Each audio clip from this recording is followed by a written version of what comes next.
Alright, hello. I'm coming to you again here for another round of random piano tips. Just got back from New York City last night. Played a really sweet concert with my dad celebrating his 75th year on the planet, and just played a small role in it. One Chicory song, and my 9-year-old tap dance with us was pretty awesome. But getting back to the daily grind, and also getting back to fun things like this, creating random piano tips videos. So I am doing this for John Mosher. What's up, John? So John asked a bunch of questions, and one of them, well, the first here is that he said, I'd love to hear more about common two-hand techniques. I'd like to figure out how to keep the left hand busy on the bass, and I'd also enjoy hearing about spread chords that cover a multiple octave range. So I'm going to start with showing you some bass stuff. Now you might want to go back and check out my my very first random piano techniques, which was about funk bass lines. I'm just going to reiterate a few of those points here for you. So I was thinking a tune like Isn't She Lovely would be good. It's got a busy bass line. Isn't she lovely? Isn't she wonderful? Isn't she precious? Less than 1 minute away. So what I do in this tune is, because you said you used a DAW, I thought I'd go ahead and play on my DAW here for you, because I figured you might be doing something like this, bass on one and keys on another or something. So for a tune like this, I'm playing a bass line, just like in my other video. I said I'm keeping kind of a 1-5-8 pattern here. The other thing that I'm doing in here is I'm really going in with the rhythmic flow of the groove. So in this case, this is like a shuffle groove, which is like, so I'm getting like, so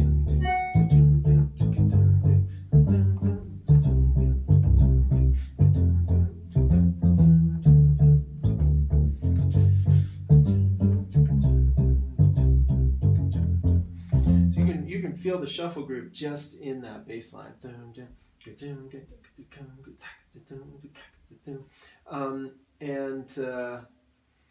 And then the other thing is I'm doing chromatic approaches. So chromatic approach right there, chromatic down to the G. And this is something that works in almost any style, especially jazz and like kind of the funkier side of things. The double chromatic approach is huge, so you need to be able to do that if you want to keep your bass lines moving between chords. I did all double chromatic from above, so destination is G, double chromatic to G, double chromatic to C, double chromatic to F, and I'm walking down right there. Well, this sound has a funny,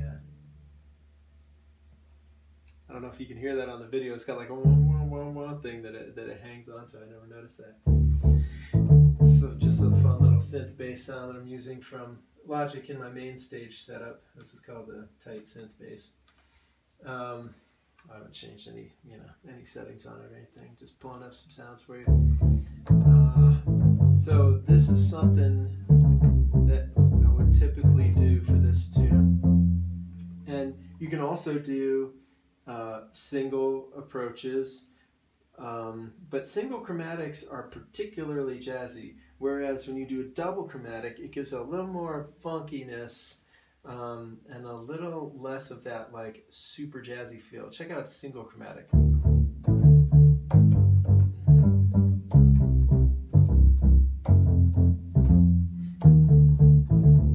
It it just feels like a little odd, which is cool for jazz, but it's a little funny for like, say, a Stevie tune, right? Double chromatic just gives you that feeling of like ba ba da. It just you know, kind of slides right into it.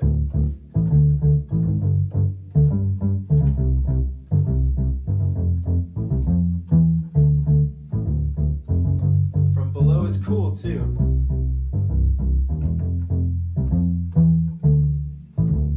All right, you see how I did that? Going to G, double chromatic from below, double chromatic to C, double chromatic to F. All right, and you know, you can use that double chromatic in lots of different ways. Let's put this like, let's take this out of the shuffle groove and pretend we're playing this chord progression.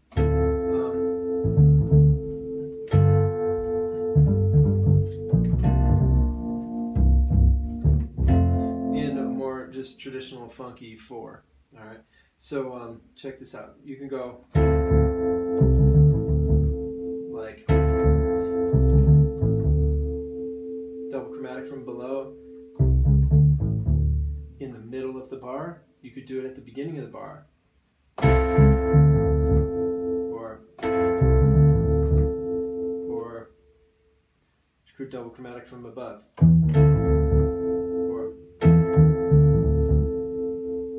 See all those possibilities, and that's just, you know, me off the top of my head throwing some things out there.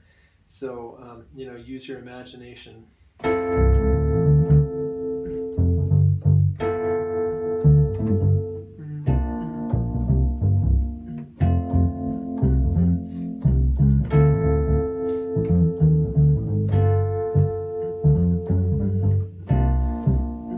Double chromatic from below, from above.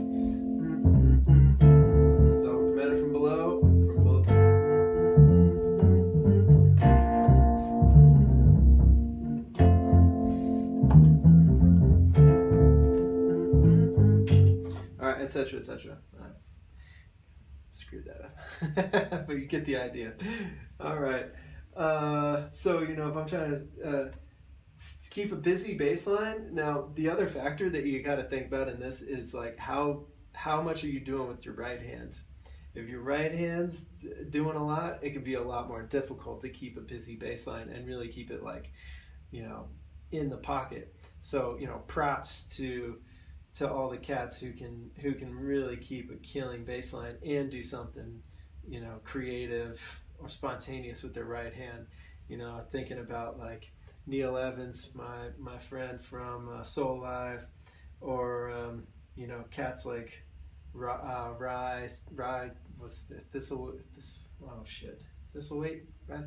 Sun Rye. That cat's got a killing left-hand bass line.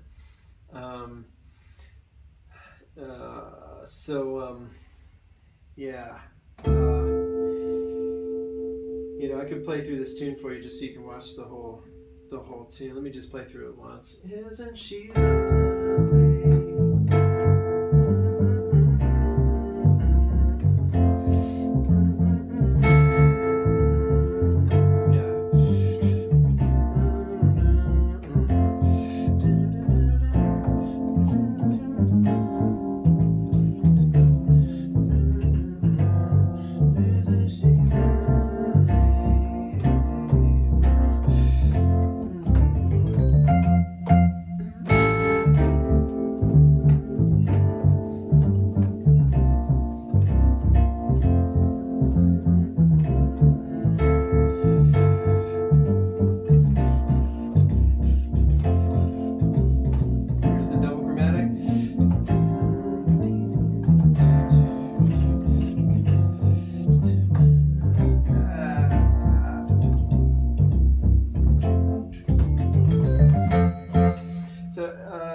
You know, that's the idea I wanted to convey. Feel free to ask me follow-up questions on that, man, or anybody who's interested in follow-up. So John also asked about two-handed voicings that spread out and cover more than an octave. And so I've got two things to show you on that. So first is, if we're playing chords like this, now this is a very jazzy chord. I don't know where you're at, John. You said you're coming from guitar, so you know you may or may not have your like 7/9/3/5 and 3/5/7/9 voicings together. But that's what I'm playing here in this version of "Isn't She Lovely" that I'm playing through. Just FYI, "Isn't She Lovely" actually is in C sharp minor.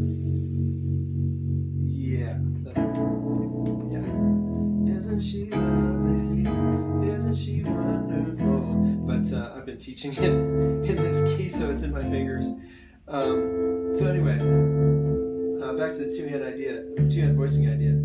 So now, what you're gonna do here is you're gonna take your left hand and you're gonna play what you would have been playing your right hand in your left hand. So, for instance, my 7/9/3/5 voicing right here, and for D minor 7. And then right hand. So left hand, I might have been playing an octave down here. Right hand, take that octave up here. All right, and there you got classic two-handed voicing. Now you can add a fifth in there, or you could add a note that's not being played. For instance, the 4 right here. All right. Or you can do things like this. All right. Or you can add any note up here that play any note up here that feels good for your melody. So, isn't she lovely? Well, let's see. That's that melody. So maybe, isn't she lovely? You want to play that. So you're going with the melody. Da, da, da, da, da. Da, da, da, da, da. Maybe you just want to play that. And notice when I go to the G7, I haven't done any videos on this, but this is the stuff that I teach all the time. This is a 2/5 D to G. You drop the 7 down a half step. I call that dropping the sizzle down the hizzle. You really don't have to change much. You just drop that 7 down a half step. And you can keep that right hand up here. The right hand is essentially an extension of the chord and has a melodic function. All right?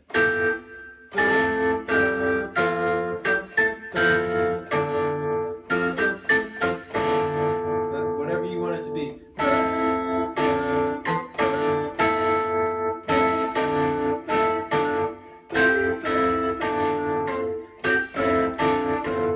See, so it's having a melodic function and it's creating a huge chord. So again, this whatever the shape of your chord is here, this is primarily a good thing for 7th chords, but it can also work for triads, I suppose. If we're just playing a D minor triad, you can still play 1/5/8 in your right hand.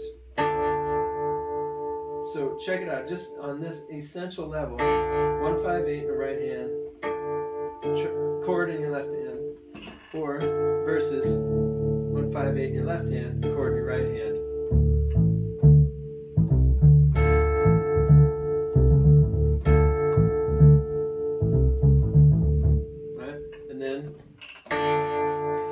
Two-handed voicing covering multiple octaves. Alright, so this, for me, is like go-to shape, absolutely. If I was playing through this tune, isn't she lovely? Isn't she wonderful? Isn't she precious? Less than 1 minute. I never thought. Well, let's see. To love we be, making love is lovely as she. But isn't she lovely? Made from love. Once in a while, I'm going to play a triad in my right hand, but oftentimes when I'm playing triad, I'm including an octave. So it's still an octave in the right hand, and instead of just one note in between, it's 2 in order to create a triad. Now that's a whole other theory thing, probably a whole other video that I should do, maybe a series on upper structure triads. Primarily, you'll see those on altered dominant chords like this. this A7 sharp 5, or you can add the sharp 5 and sharp 9, but they can work. You can find upper structure triads on all sorts of things. For instance, D minor 7, I might have a C major triad, A major triad over the G, and then like an F major triad over the B flat over C, and then the F. Now, maybe that's getting into that next thing that, John, you asked about, which is the kind of chord over chord, like slash notation, polychord kind of stuff. I've actually never seen what you're talking about with the like M, hashtag M meaning number, so like minor 6 major or major 6 minor. Meaning like A minor over C. I've never seen that. I suppose it makes sense, but